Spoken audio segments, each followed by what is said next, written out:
kita akan menghadapi kekurangan makanan tidak akhir tahun ini, awal tahun depan. Dan ini akan menimbulkan banyak problem, bukan saja ekonomik tetapi juga social dan political problem. Dan banyak orang akan hilang kerja, peluang-peluang kerja tertutup dengan tidak masuknya pelaburan dari luar, dan mereka tak akan masuk walau apa pun orang kata. Tak akan masuk kalau nilai ringgit tak distabilkan, dan nilai ringgit dapat terus merosot. Sekarang ini sudah jatuh lebih daripada apa yang saya ramal 5-6 bulan dulu, dan saya takut keadaan itu menjadi lebih buruk sebelum akhir tahun ini.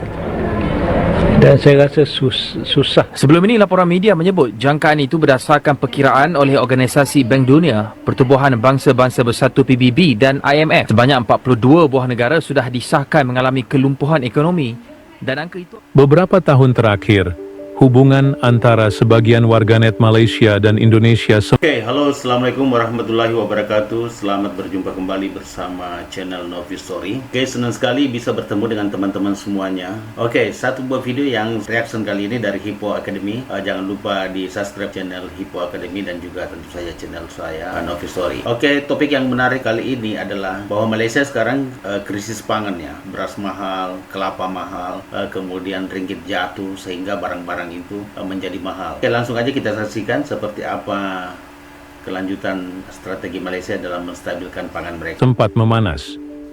Di dunia maya, tak jarang terlihat komentar-komentar yang meremehkan budaya Indonesia, menyebut makanan dan seni kita sebagai tiruan, bahkan menertawakan kondisi ekonomi rakyat kecil. Kesombongan itu terus bergema, seolah Malaysia tak akan pernah tergelincir dari posisinya sebagai negara dengan ekonomi lebih mapan. Namun roda kehidupan terus berputar. Tahun 2024 menjadi titik balik yang menyakitkan bagi rakyat Malaysia.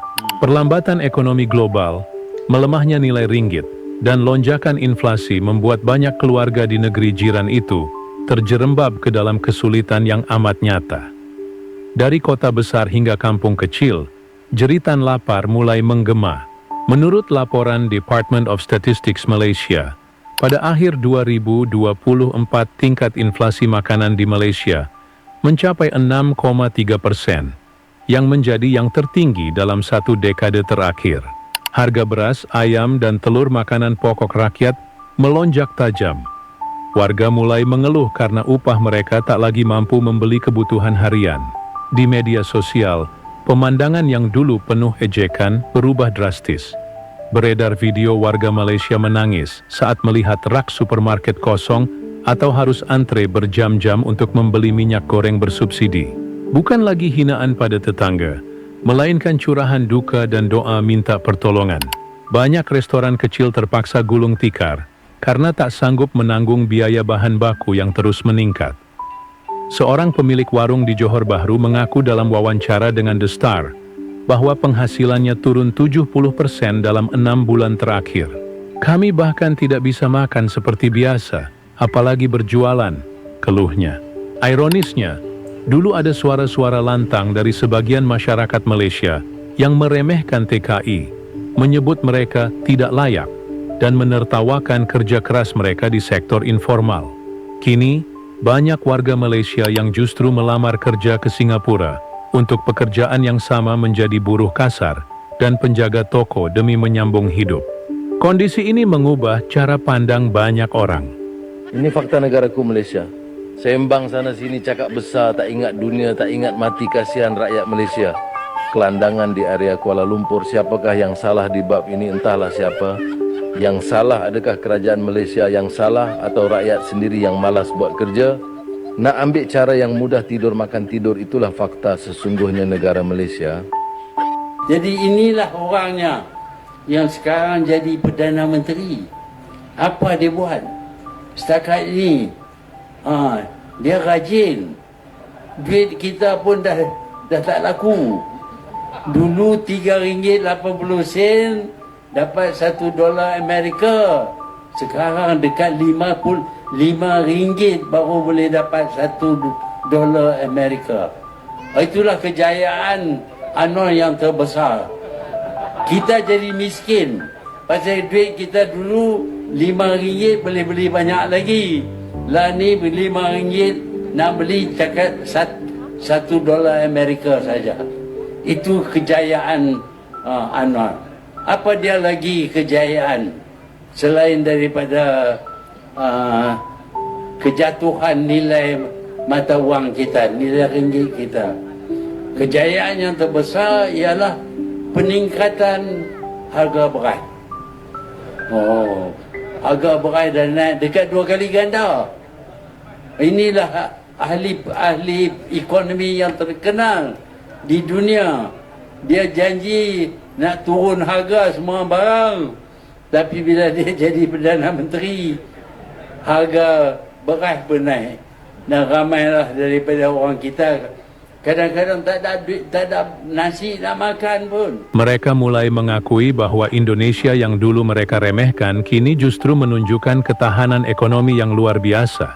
Pertumbuhan PDB Indonesia tetap positif di angka 5,1%. Dan cadangan beras nasional terjaga stabil berkat program ketahanan pangan. Sementara itu, Malaysia menghadapi tantangan serius dalam produksi pangan. Lahan pertanian semakin sempit, berganti menjadi kawasan properti. Ketergantungan pada impor bahan makanan membuat negeri itu rapuh menghadapi gejolak harga dunia. Makan ubi kayu ganti makan nasi. Itu saranan yang Dipertua Dewan Rakyat Tan Sri Johari Abdul sebagai alternatif sementara menunggu bekalan beras putih tempatan BPT selesai. Penurunan. Yang keduanya saya rasa rakyat Malaysia juga harus melihat alternatif. Kalau beras itu menjadi isu, apa tujuan beras kita makan? Tujuannya adalah untuk dapatkan karbohidrat, suplai karbohidrat. Saya merasakan bahawa ada tak alternatif karbohidrat lain sementara isu beras yang dapat kita ni. Kadang-kadang pergantungan kita kepada makanan luar negara ni amat hebat. Dan pernah kita mengimport ataupun saya ingat setahun setengah yang lalu kita import dalam bajet kita hampir 60 bilion. Satu jumlah yang terlalu besar. Jadi nampak di bawah kerajaan ni ramai orang yang hilang akal. Tak tahu nak buat apa. Ada yang tak dapat makan. Nak bagi makan anak pun tak ada duit. Oke, sedikit saya tanggapi teman-teman ya, bahwa krisis pangan di Malaysia ini memang sudah sangat parah. Dan itu bukti bahwa Mahathir kemarin datang bertemu Jokowi untuk melobi-lobi agar cadangan beras Indonesia itu bisa dikirim ke Malaysia. Saja bisa mengguncang stabilitas domestik. Kisah paling menyentuh datang dari seorang ibu tunggal di Sabah yang harus menyisihkan makanannya demi memberi makan 3 anaknya. Dalam video yang viral di TikTok, Yoshishan berkata, "Kalau tak ada nasi, kami rebus pisang muda. Kadang cuma minum air garam.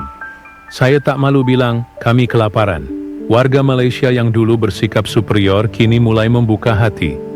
Banyak di antara mereka yang mengirimkan permohonan bantuan ke NGO di Indonesia, bahkan kepada individu yang sebelumnya mereka hina. Ini menjadi pelajaran besar, bahwa kesombongan selalu membawa kehancuran pada akhirnya. Tak sedikit pula yang kini mengapresiasi perjuangan TKI yang dulu dicibir. Mereka melihat bagaimana pekerja Indonesia tetap gigih, tangguh, dan tidak pernah mengeluh walau sering dipandang rendah. Sedih saya tengok video tadi.